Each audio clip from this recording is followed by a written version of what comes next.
Alhamdulillah wassalatu wassalamu ala Rasulillah nabiyina Muhammadin wa alihi wa sahbihi wa man walah. Asyhadu an la ilaha illallah wahdahu la syarikalah wa asyhadu anna Muhammadan abduhu wa rasuluhu wa ba'd. Ayo ikhwah, pada kesempatan kali ini kita akan mempraktekkan bagaimana tata cara wudu Nabi sallallahu alaihi wasallam. Namun sebelumnya ketahuilah bahwa wudu mempunyai keutamaan yang agung di sisi Allah Subhanahu wa taala. Di antara keutamaannya bahwa berwudu bisa menggugurkan dosa-dosa. Sebagaimana dalam riwayat Imam Muslim, bahwa tidaklah seseorang hamba mencuci kepalanya, wajahnya, kecuali akan keluar dosa-dosanya bersama tetesan terakhir dari air wudunya tersebut. Tidaklah ia mencuci tangannya, demikian pula kakinya, demikian pula kepalanya, kecuali akan dosanya akan berguguran bersama tetesan terakhir daripada air wudu yang menetes dari anggota wudunya tersebut. Di antara juga bahwa kita dianjurkan untuk menjaga wudu, dan itu sifat seorang mukmin. Beliau bersabda, wala yuhafidhu 'alal wudu illa al-mu'min. Dan tidaklah yang bisa menjaga wudunya kecuali seorang mukmin. Dan sudah kita ketahui bahwa wudu adalah syarat sahnya salat. Berarti betapa pentingnya kita belajar tentang bagaimana tata cara wudu Nabi sallallahu alaihi wasallam. Berikut ini kita akan mempraktekkan bagaimana wudu Nabi sallallahu alaihi wasallam dengan menggunakan keran yang insyaallah kita akan berburu darinya. Dan perlu kita ketahui bahwa Nabi sallallahu alaihi wasallam tidak suka berlebih-lebihan dalam menggunakan air. Beliau bersabda, iyyakum wal israf. Jauhi oleh kamu berlebih-lebihan. Wa in kunta 'ala nahri jarin. Walaupun kamu di air sungai yang mengalir.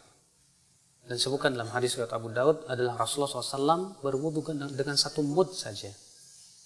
Maka dari itu kita jangan sampai masuk ayat innal mubadzirina kanu ikhwana syayatin. Sesungguhnya orang-orang yang mubadzir itu, yang berlebihan itu termasuk teman-temannya syaitan.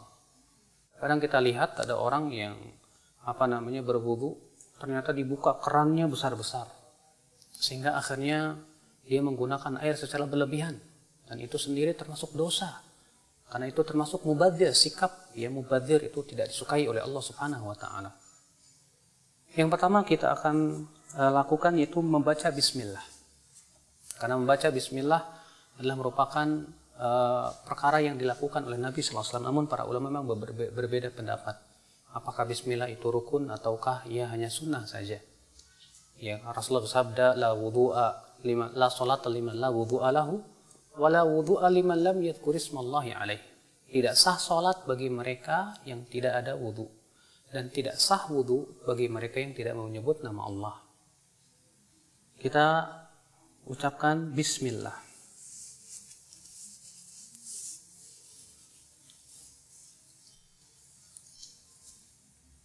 Bismillah, kemudian kita cuci tangan kita 3 kali. Karena Nabi Shallallahu Alaihi Wasallam mencuci tangannya 3 kali, sebagaimana dalam hadis Utsman, hadis Abdullah bin Zaid. Kemudian setelah itu kita berkumur-kumur 3 kali.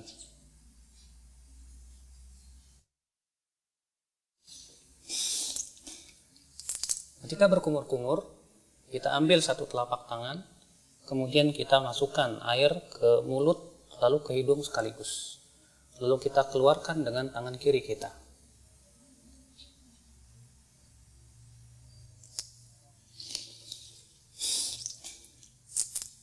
Kita lakukan itu 3 kali.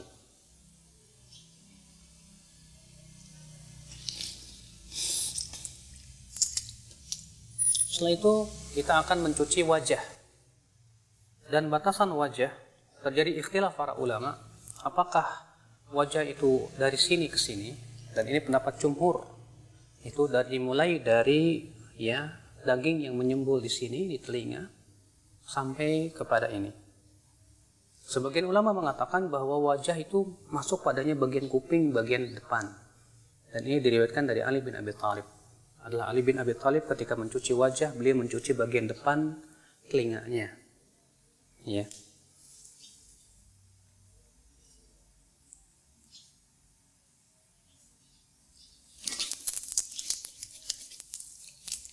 Dan dalam riwayat Ibnu Abbas adalah Ibnu Abbas ketika mengambil air dari telapak kanannya, beliau iringkan dengan telapak kirinya, kemudian beliau mengusap atau mencuci wajahnya. Kemudian dilakukan itu 3 kali.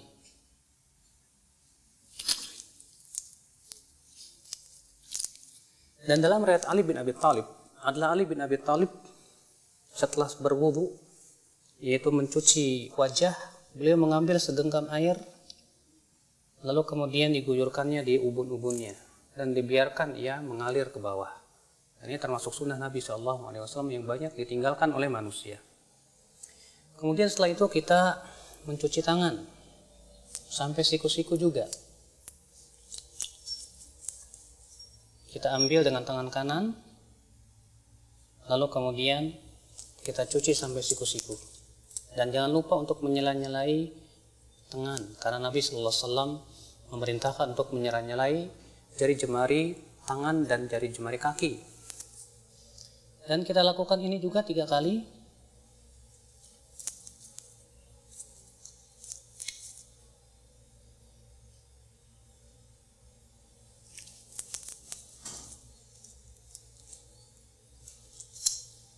Kemudian setelahnya sebelah kiri.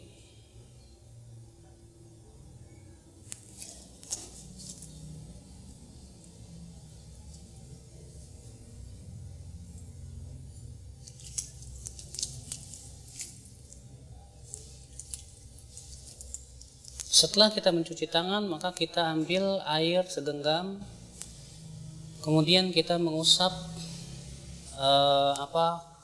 kepala kita. Dan tata cara mengusap kepala ada 2 macam. Yang pertama yaitu mengusap dari arah depan, kemudian kita seret sampai ke tengkuk, kemudian kita kembalikan lagi ke depan. Begini.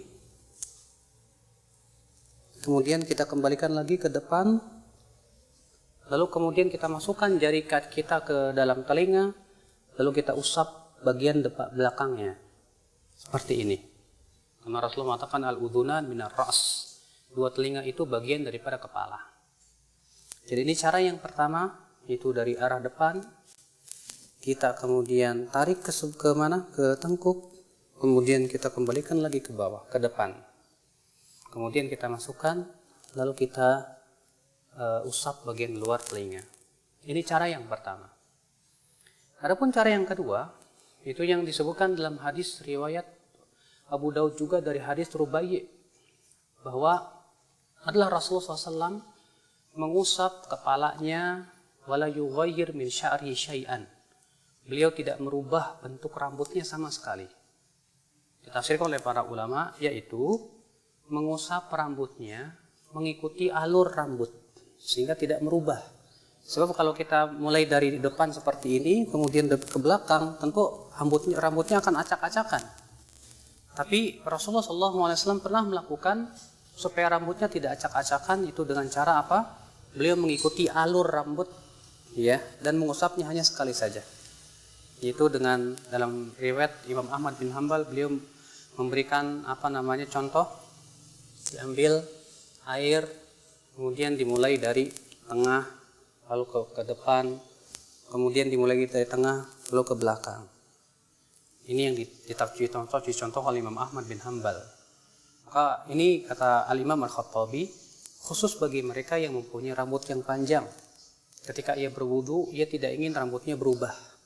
Maka pada waktu itu kita cukup usap kepala kita sesuai dengan alur rambut, sehingga rambut itu tidak acak-acakan. Ini subhanallah juga banyak tidak diketahui oleh banyak kaum muslimin, padahal hadisnya sahih atau hasan, dihasankan oleh Syekh Al-Albani rahimahullah. Dan dalam riwayat Muawiyah ketika mengusap kepalanya, itu beliau menggunakan cara seperti ini. Diambilnya air, kemudian air ini diguyurnya di ubun-ubun, kemudian diusapnya. Seperti ini. Dan ini pun juga dilakukan oleh Rasulullah SAW, dan itu boleh kita lakukan sekali-kali karena itu juga dilakukan oleh Rasulullah SAW. Kemudian setelah itu kita akan mencuci kaki. Kita akan cuci kaki dan kita sela-selai dengan jari kelingking. Dalam riwayat Abu Daud demikian, Rasulullah SAW menyela-nyelanya dengan jari kelingking. Kemudian kita cuci sampai mata kaki. Kita lakukan itu 3 kali. Kemudian sebelah kiri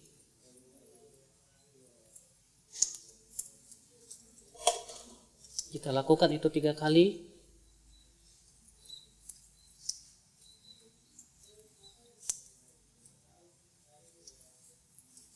Selesai sudah berwudu. Lalu kemudian setelah berwudu dianjurkan kita mengucapkan asyhadu an la ilaha illallah wahdahu la syarikalah wa asyhadu anna Muhammadan abduhu wa rasuluh. Bisa ditambahkan Allahumma ij'alni minat tawwabin waj'alni minal mutatahhirin. Dan disebutkan dalam riwayat Tirmidzi, Rasulullah SAW juga mengajarkan doa lain. Ya, setelah wudu, yaitu subhanakallahumma bihamdik asyhadu an la ilaha illa anta astaghfiruka wa atubu ilaik. Rasulullah, siapa yang membaca ini setelah wudunya, maka akan distempel dan tidak akan pecah selama-lamanya sampai hari kiamat. Subhanallah.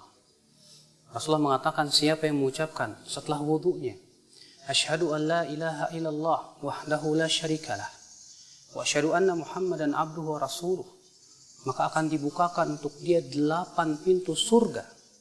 Dia bisa masuki 8 pintu surga itu dari pintu mana saja dia masuk. Masya Allah. Lalu kemudian disunahkan kita untuk sholat 2 rakaat.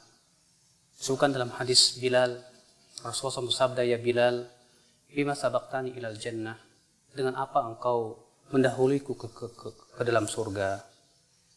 Kata Bilal, wahai Rasulullah, tidaklah aku berhadas kecuali aku sholat 2 rakaat.